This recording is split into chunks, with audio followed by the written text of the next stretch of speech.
আমাৰ ইছলাম ধৰ্মৰ সকলো ৰাইজসকল, আমাৰ সন্মুখত ৰমজান মাহ আহি আছে। বহুত ফজিলতপূৰ্ণ মাহ। এই মাহত ৰোজা ৰখাটো আল্লাহ তাআলা আমাৰ সকলৰ মুছলিম জাতিৰ ওপৰত এইটো ফৰজ কৰিছে। আৰু সেই মাহত ৰাতি তাৰাবি পঢ়াটো সুন্নতে মুআক্কাদা হয়। আৰু এই মাহৰ ফজিলত সম্পৰ্কে আল্লাহ তাআলাই বহুত কথা কৈছে কোৰআন কাৰিমত।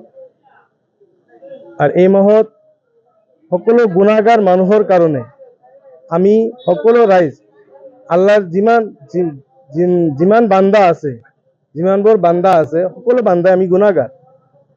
কিন্তু গুনাহগাৰ হোৱাৰ পিছত আমালোকৰ কাৰণে ভাল এটা অফাৰ আহি আছে যে এই ৰমজান মাহ। এই ৰমজান মাহত যদি আমি ৰোজা ৰাখি নিজৰ গুনাহ যদি আমি আল্লাহৰ ওচৰত যদি আমি মাফ কৰাব নোৱাৰো, তেনেহলে মোৰ ভাগ্যটো বৰ বেয়া হ'ব।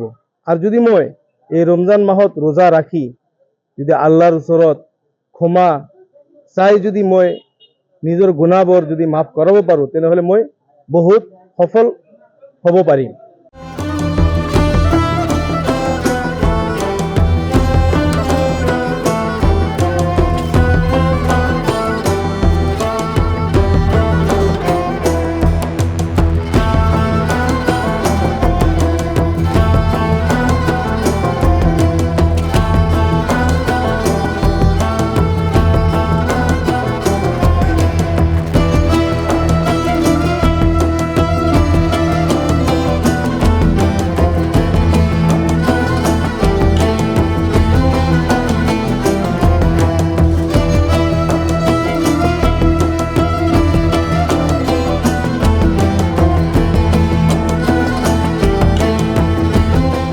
আমাৰ ইছলাম ধৰ্মৰ সকলো ৰাইজসকল,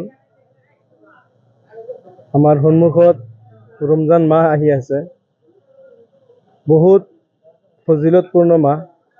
এই মাহত ৰোজা ৰখাটো আল্লাহ তাআলা আমাৰ সকলৰ মুছলিম জাতিৰ ওপৰত এইটো ফৰজ কৰিছে।